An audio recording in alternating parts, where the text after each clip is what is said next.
Hello there guys, what is going on? Son of Chelsea back here again for my rational perspective on Chelsea 2, West Brom 5. Yes, that is the correct scoreline. Tuchel has got quite a few landmarks so far as Chelsea's head coach, quite a few good ones, winning at Anfield for the first time in 7 years in the Premier League, winning in the last 16 of the Champions League for the first time in 7 years. Today's a landmark he doesn't want because that was one of the most embarrassing home displays I've seen in some time. I think it's the first time, at least I can remember in the Premier League, the first time we've conceded 5 goals at home since, I think it was Arsenal in 2011. I think that was the last time we conceded that amount of goals. But to concede 5 goals to a team 10 points from safety is even worse. I think the red card will be used to maybe excuse what happened in that second half.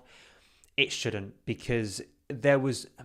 From minute one, Chelsea were terrible. From minute one, we looked chaotic. From minute one in possession, we gave the ball away so cheaply in dangerous areas. From minute one, we lacked the energy, cohesion, structure that you needed to perform today. West Brom were exceptional, they really were. A bit like in the first game against them, we've conceded 8 goals over 2 games against West Brom, if you think back to that 3-3 draw back in September. So maybe it's a good thing they're going to get relegated because they've been sort of a cursed team for us this season. But this performance was just so concerning for me because pre the red card, there were still very concerning signs for Chelsea. It was a bit of a surprise, actually. We went 1-0 up. And that Christian Pulisic goal, that Pulisic goal, Pulisic getting a start today, should be a really big moment for Pulisic, but it's completely forgotten. He's taken it off at half-time, I think wrongly because of the situation, but he's taken off at half-time. So we forget and discard that goal now because, of course, in the context of the game, it's all really irrelevant.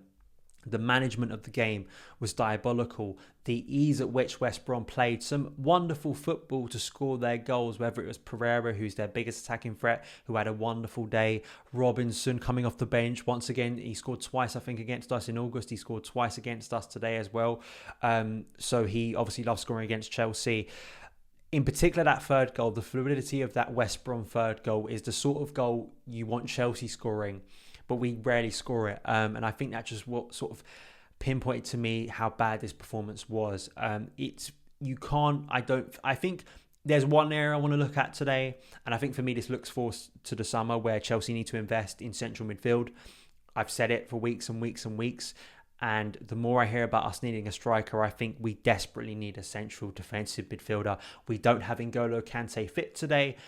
I should be able to trust Jorginho and Kovacic to deal with this type of performance. This is a game against an opponent who were a lot more progressive than we expected. And once again, you saw the limitations of Jorginho, of Kovacic. They were just horrendous today. They really were, both of them. It's hard for me sometimes to tell, is a player just having a woeful performance, or are we seeing fundamental limitations in their game? And I think there's a bit of both today. I mean, Jorginho just giving the ball so cheaply from minute 1 to West Brom players in dangerous positions. He did it, I think, to Pereira. And the reason Thiago Silva got sent off, I think, is because of Jorginho. It was basically the same situation twice. Jorginho giving the ball away cheaply. Thiago Silva has to make amends to stop a shot getting away at Edouard Mendy's goal. And he receives 2 yellows for it, and he's off the pitch. That shouldn't have happened. And for a player who's supposed to be Chelsea's metronome, who has been good recently under Thomas Tuchel, but it's these type of performances, and I think it goes to a wider problem today for me, rather than looking at just individual moments, all the goals themselves.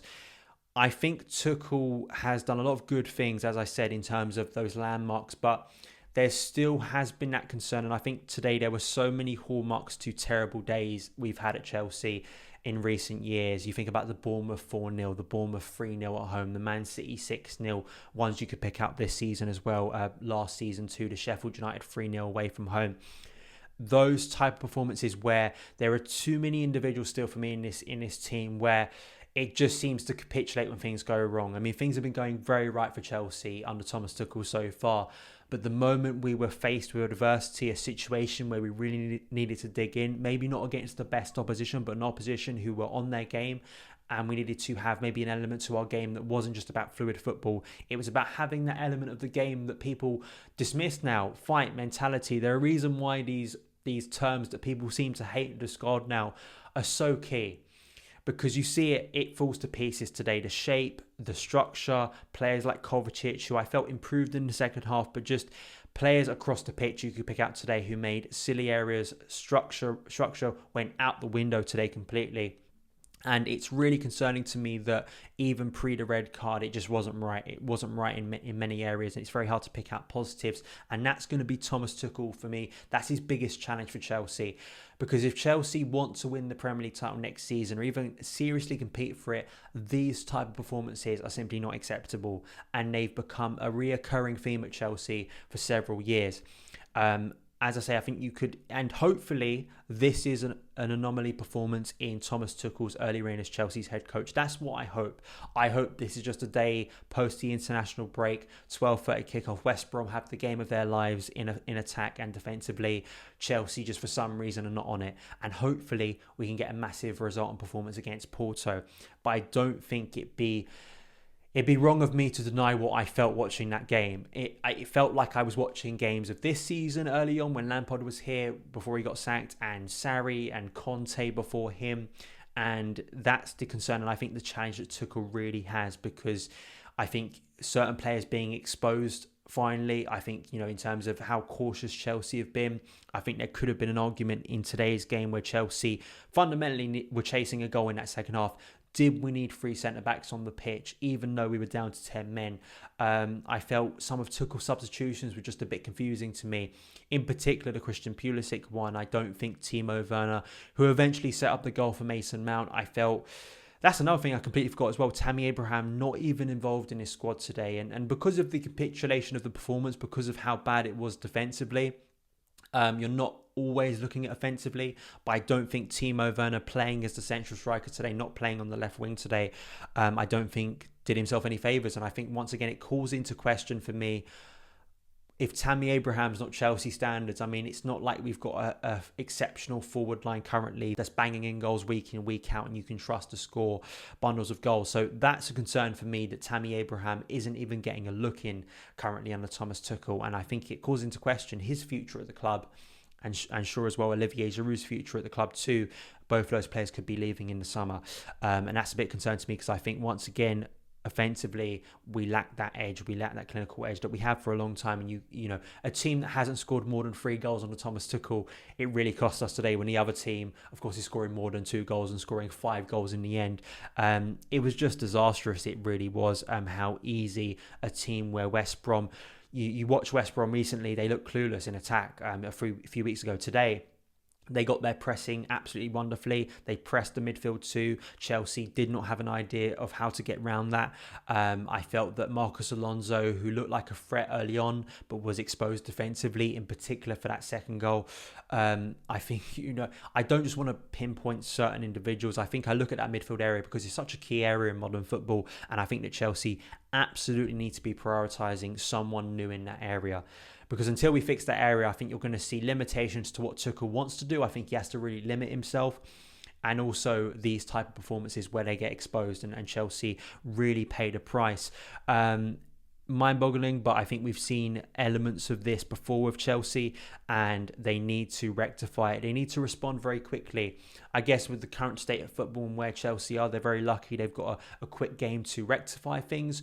There's going to be a ton of rotation once again. You think about players like Mason Mount, who did not start today, came on at half-time and instantly looked like Chelsea's best player, scored the second goal, looked like the only player probably at that level, but we expect that from Mason Mount, so he's probably going to start. Antonio Rudiger's probably coming back into the defence, I expect, on Wednesday, even though Thiago Silva was suspended, of course going to be suspended for the Crystal Palace game next weekend. He could be involved. Christensen involved in another back line that concedes a lot of goals, so it's very, easy to, I think, single out certain players and say this and that. But I think it's on these current group of players. They've got to rectify it when we get to Wednesday against Porto. They've got to prove that this is just a freakishly bad day. And they need to get back to the levels we've seen of concentration, of focus. But I think there will be concern, in particular from Thomas Tuchel, that a team that has looked so good capitulated so easily to a team in that dire state under Sam Allardyce, and the ease at which they scored 5 goals at Stamford Bridge. I mean, it's just unheard of, and it's their first win, West Brom, at Stamford Bridge since 1978. So it's It's a historic day for them personally. It's not a good day for Chelsea. It's a bad result. It starts off the critical end to the season really terribly. Let me know your opinions on today's game. Structurally, I just thought we were terrible. I think our passing was terrible. I thought our shape was terrible. I think in attack, it started to click a little bit. I also thought in the first half, this was some of the things I just want to touch on. Counter-attacking opportunities were there for Chelsea today, in particular when you have Timo Werner and Christian Pulisic on the pitch, Hakim Ziyech starting as well. And I thought in transition in the first half, we were terrible as well. I mean, Ziyech giving the ball away, some terrible passes that didn't find the mark at all in that first half as well. So I thought the opportunities were there for Chelsea to exploit a lot more space than we anticipated, and they didn't do that either. So across the pitch today, everyone's at fault.